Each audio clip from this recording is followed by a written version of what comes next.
Every time I drove the previous Outlander, I get this song stuck in my head.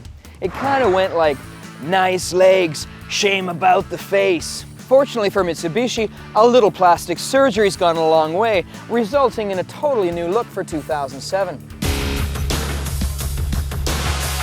Okay, it took a lot of plastic surgery and a fair bit of metal reformation too, but in the end, it's longer, wider, and taller than the old Outlander with a more accommodating interior thanks to a longer wheelbase.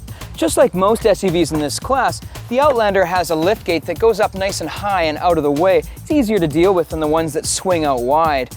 There's something special about the Outlander though, is you can actually load things on through a traditional type tailgate as well, and it can even carry up to 200 kilos. Well, that's not me, of course, but two of your very large friends could come on board for a tailgate party. Actually, you can get up to 7 people aboard if you've optioned it out that way. Take a look. And it goes forward like that. Then you just pull up the headrest, and you've got 7 occupant seating. And here inside, there's a lot of room. As you can see, plenty for the shoulders, lots for the head, even with this sunroof up here, and the big windows give you a feel of airiness. Another nice point is the way everything's laid out in the dash. Here, there's a nice cubby, one of 13 cubby holes for all your knickknacks. This one's felt lined, which I think is quite impressive. There's another one right in between the seats under this armrest. It's also got this 115 volt outlet, which is ideal for a laptop.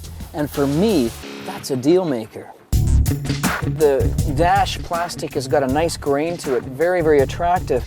And well, there's one spot they missed though, here on the door panel. It's a big, big slab of black plastic. Doesn't do a lot for me.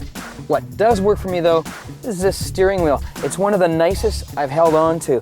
It's got a leather wrap, it's filled up with all the buttons you could ever need, and it even has paddle shifters for rowing through the 6-speed gearbox. Doesn't the center console look nice? I really like the way this screen is set into the dash here, and these metallic looking buttons for the HVAC system. It's just got a nice flow to it. Click on the audio and you've got all your radio presets that you can program easily just by the touch of a button. Or the music server where you can have group playlists. Here's some Bob Marley.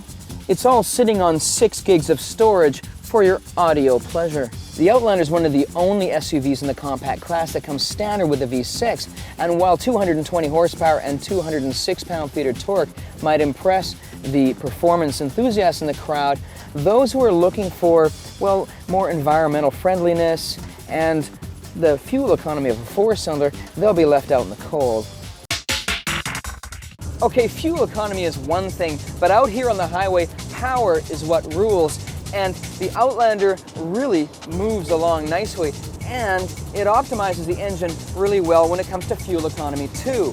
So all around as a drivetrain package, it's pretty impressive stuff.